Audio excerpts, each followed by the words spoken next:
রাতে যদি হঠাৎ কেউ তোমার নাম ধরে ডাকে আর তুমি নিশ্চিত থাকো তুমি একা, তাহলে পিছনে তাকিও না, কারণ যে তোমাকে ডাকছে সে চায় না তুমি বাঁচো। সে শুধু চায় তুমি তার দিকে একবার তাকাও, আর একবার তাকালেই তোমার জীবন আর আগের মতো থাকবে না। নমস্কার আমার শ্রোতা বন্ধুরা, আজ আপনারা শুনতে চলেছেন শ্মশানের সাধু, অভিশপ্ত ডাক। গল্পটা শুরু করার আগে আপনাদের কাছে একটা ছোট্ট রিকোয়েস্ট। এই চ্যানেলে যদি নতুন হয়ে থাকেন তাহলে রুহানি ক্লাব অফিসিয়াল ইউটিউব চ্যানেলটা সাবস্ক্রাইব করে বেল নোটিফিকেশন অন করে দিন। চলুন তাহলে গল্পটি শুরু করি।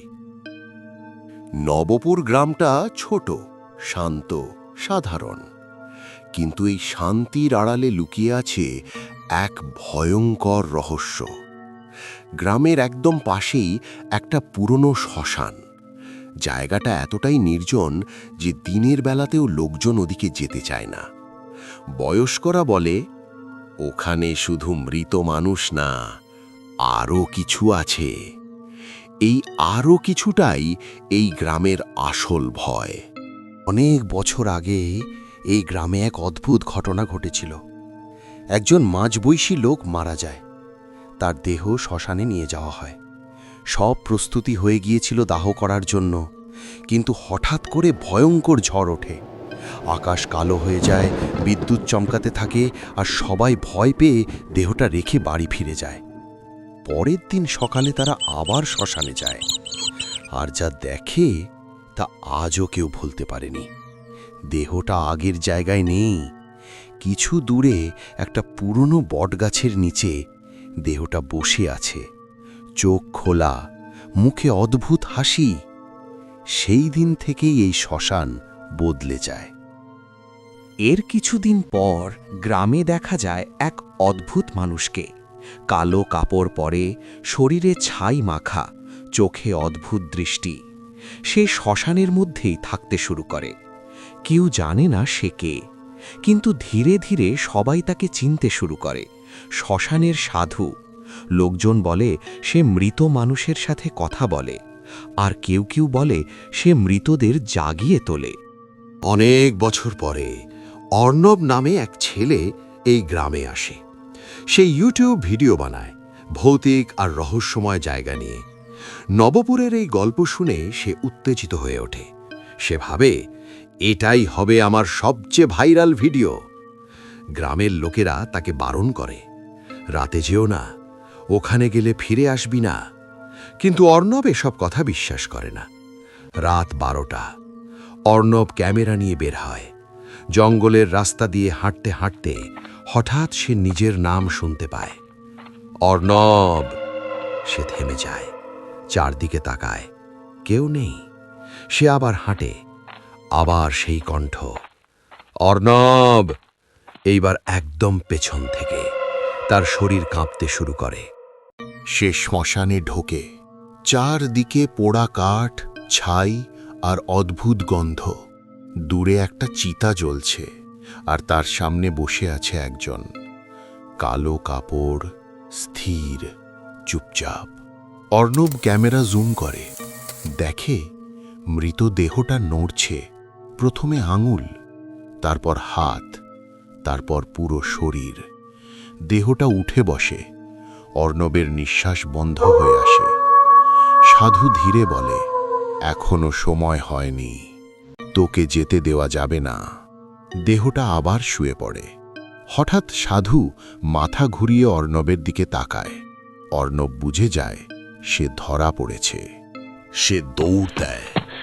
পিছন থেকে শোনে, তুই আবার আসবি। বাড়ি ফিরে অর্ণব আয়নায় তাকায়। মনে হয় তার পেছনে কেউ দাঁড়িয়ে।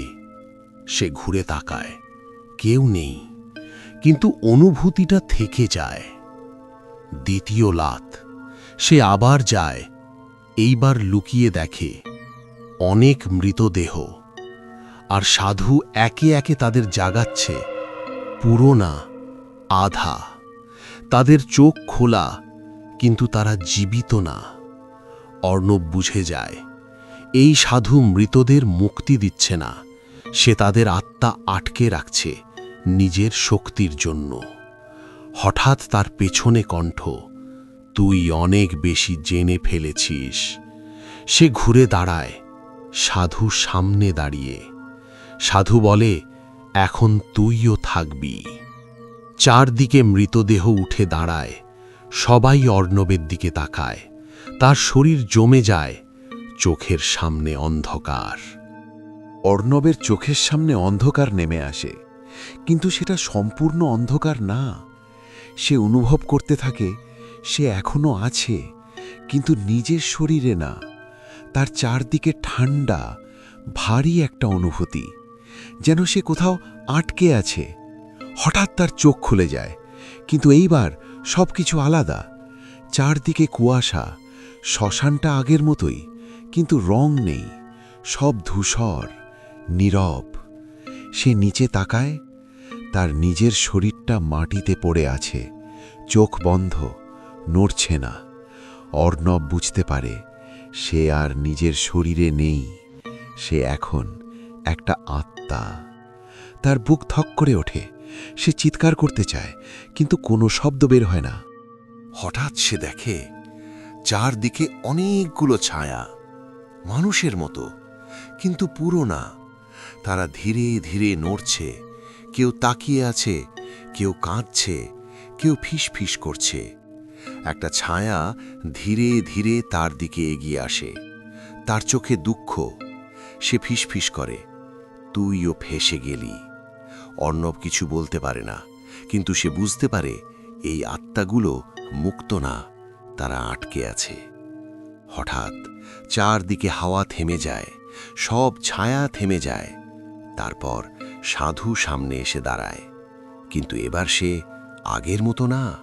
তার শরীরের চারপাশে ধোঁয়া, চোখ দুটো সম্পূর্ণ কালো, মুখে অস্বাভাবিক হাসি। সাধু বলে, তুই এখন বুঝলি মৃত্যু শেষ না, এটা শুরু। সে ধীরে ধীরে হাত তোলে, আর চারদিকে থাকা সব আত্মা তার দিকে ঘুরে যায়। সাধু বলে, আমি ওদের বাঁচাই না, আমি ওদের মুক্তিও দিই না, আমি ওদের ধরে রাখি, যতক্ষণ না ওরা আমার অংশ হয়ে যায়। অর্ণব বুঝে যায় এই সব আত্মা এখন আর নিজেরা না, তারা সাধুর নিয়ন্ত্রণে। অর্ণব চেষ্টা করে সরে যেতে, কিন্তু পারে না, যেন কোনো অদৃশ্য শক্তি তাকে ধরে রেখেছে। হঠাৎ সে অনুভব করে তার ভেতরে কিছু ঢুকছে, ঠান্ডা, ভারী, অন্ধকার। তার স্মৃতি ধীরে ধীরে ঝাপসা হয়ে যাচ্ছে। সে ভুলে যাচ্ছে সে কে, কোথা থেকে এসেছে। হঠাৎ তার মাথায় এক ঝলক আসে, তার বাড়ি, তার মা, তার জীবন। সে চিৎকার করে ওঠে, কিন্তু শব্দ বের হয় না। সাধু সামনে এসে বলে, ছাড়তে শেখ, তাহলেই শান্তি পাবি। ধীরে ধীরে অর্ণবের চারপাশে অন্ধকার ঘন হয়ে আসে, আর তারপর সব থেমে যায়। পরের দিন সকাল, গ্রামের লোকজন শ্মশানের পাশ দিয়ে যায়। সব কিছু স্বাভাবিক, কিছুই আলাদা না, কিন্তু একটা নতুন চিতা দেখা যায়, আর তার পাশে দাঁড়িয়ে আছে একটা নতুন মানুষ, ক্যামেরা হাতে, চোখ ফাঁকা, স্থির। সে ধীরে ধীরে মাথা তোলে, তার চোখে কোনো অনুভূতি নেই। সে ক্যামেরার দিকে তাকায় আর খুব আস্তে বলে, আজকের ভিডিও এখানেই শেষ, পরের রাতে আবার দেখা হবে। আর সেই দিন থেকে নবপুর গ্রামে নতুন একটা কথা ছড়িয়ে পড়ে, যদি রাতে কেউ ক্যামেরা হাতে দাঁড়িয়ে তোমার দিকে তাকায় আর হাসে, তাহলে বুঝে নিও তুমি আর একা না। নমস্কার আমার শ্রোতা বন্ধুরা, আজ আপনারা শুনলেন শ্মশানের সাধু অভিশপ্ত ডাক এর প্রথম পর্ব। যদি আপনি এই গল্পটা পুরোপুরিভাবে শেষ করতে চান, তাহলে এই চ্যানেলটা সাবস্ক্রাইব করে বেল নোটিফিকেশনটা অন করে রাখুন, কারণ যখনই এই গল্পের দ্বিতীয় পর্ব আপলোড করব, ওটা যেন সবার প্রথমে আপনার কাছে পৌঁছায়।